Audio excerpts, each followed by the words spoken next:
இன்னைக்கு நான் செய்ய போகிற ரெசிபி லஞ்ச் பாக்ஸ் ரெசிபி தான். அதுவும் நேச்சுரல் ரெசிபி. அதை விட சூப்பர் என்னன்னா, மீதமான சாப்பாட்டில் செய்ய போகிறோம். அதாவது பழைய சாப்பாடில் நம்ம கிட்ட பழைய சாப்பாடு, அதாவது நேற்று சாப்பாடு இருக்குது, நைட்டு சாப்பாடு இருக்குதுன்னா இனி வேஸ்ட் பண்ண வேண்டியதில்லை. சூப்பரான ஒரு லஞ்ச் பாக்ஸ் நம்ம ரெடி பண்ணிக்கலாம். அந்த சாப்பாட்டில் எப்படி செய்யறதுன்னு பார்க்கலாம். அதுக்கு அடுப்பில் கடாய் வச்சிடலாம். கடையில் ஒரு 4லிருந்து 6 டீஸ்பூன் அளவுக்கு எண்ணெய் ஊற்றிடலாம். எண்ணெய் நல்லா சூடாகும். கொஞ்சமாக கடுகு சேர்த்துடலாம்.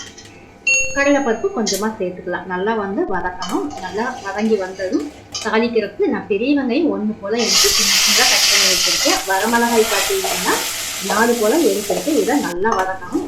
காரத்துக்கு தகுந்த மாதிரி, உங்கள் காரத்துக்கு தகுந்த மாதிரி நீங்கள் வரமிளகாய் சேர்த்துக்கோங்க. நல்லா வதங்கினதுக்கப்புறம் நம்ம புளி சேர்த்துக்கலாம்.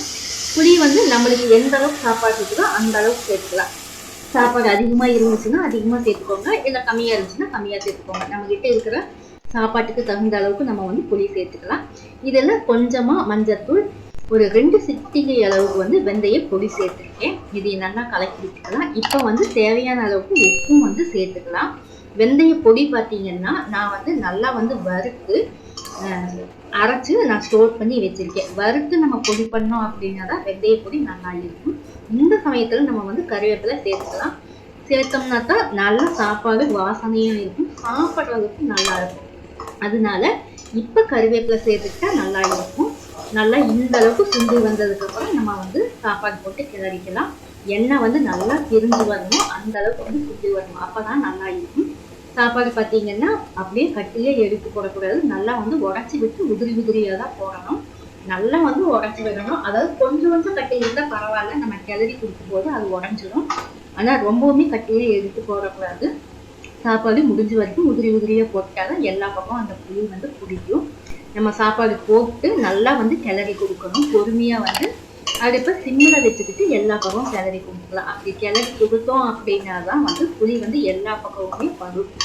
நம்மளுக்கு புளி அதிகமாயிடுச்சு அப்படின்னா பயப்பட வேண்டியதில்லை. நம்ம புளி ஃபர்ஸ்ட் நம்ம தாளிப்பொழிய ஒருவேளை புளி அதிகமாயிடுச்சு அப்படின்னா, சாப்பாடு கம்மியாகவும் புளி அதிகமாக இருந்துச்சுன்னா பயப்பட வேண்டியதில்லை. நம்ம கொஞ்சம் புளி எடுத்து வச்சுக்கலாம். எடுத்து வச்சுக்கிட்டு நம்ம கிட்ட இருக்கிற சாப்பாடு போட்டு கிளறி கொடுத்து பாருங்க. ஒருவேளை பத்தலைன்னா எடுத்து வச்சிருக்க புளியை சேர்த்துக்கோங்க. இல்லை அதுவே சரியா இருந்துச்சுன்னா விட்டுருங்க. அந்த நம்ம எடுத்து வச்சிருக்கிற புளி பார்த்தீங்கன்னா நம்ம ஸ்டோர் பண்ணி வச்சுக்கலாம். வச்சுட்டு சுடு சாப்பாட்டில் போட்டு பெசஞ்சு சாப்பாடுலாம் சூப்பராக இருக்கும். அவ்வளோ சூப்பராக இருக்கும். இது நல்லா பொறுமையாக கிளறி கொடுக்கணும். சின்ன சின்ன கட்டி இருந்துச்சுன்னா அப்போவே உடச்சும் விடணும். அப்போதான் எல்லா பக்கமுமே பிடிக்கும். அதனால நல்லா கொஞ்சம் நேரம் எடுக்கும்.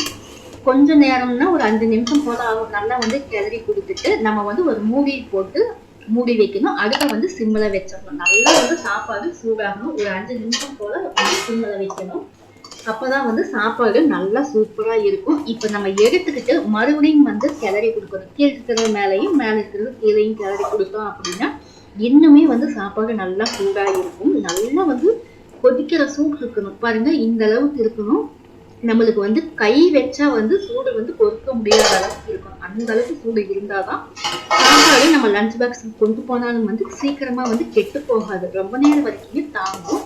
பாருங்க, நான் மறுபடியும் மூடி எடுத்துட்டு கிளறி கொடுக்குறேன். இந்த அளவுக்கு சூடா இருக்கணும். நல்லா ஆவி பறக்க இருக்கும்.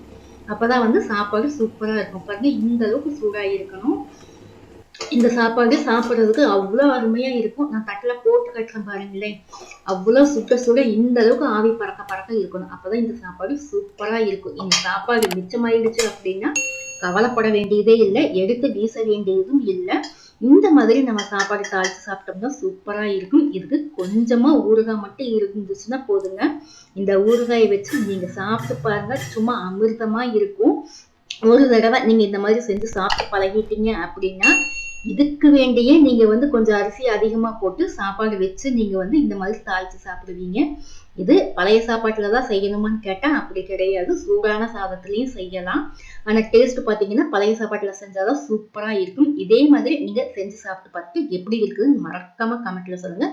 இந்த வீடியோ உங்களுக்கு பிடிச்சிருந்தா லைக் பண்ணுங்க, கமெண்ட் பண்ணுங்க, மறக்காம சப்ஸ்கிரைப் பண்ணுங்க ஃப்ரெண்ட்ஸ். அப்படியே பக்கத்துல இருக்கிற பெல் ஐகான் தட்டிடுங்க. அப்பதான் நான் போற எல்லா வீடியோவும் உங்களுக்கு வரும்.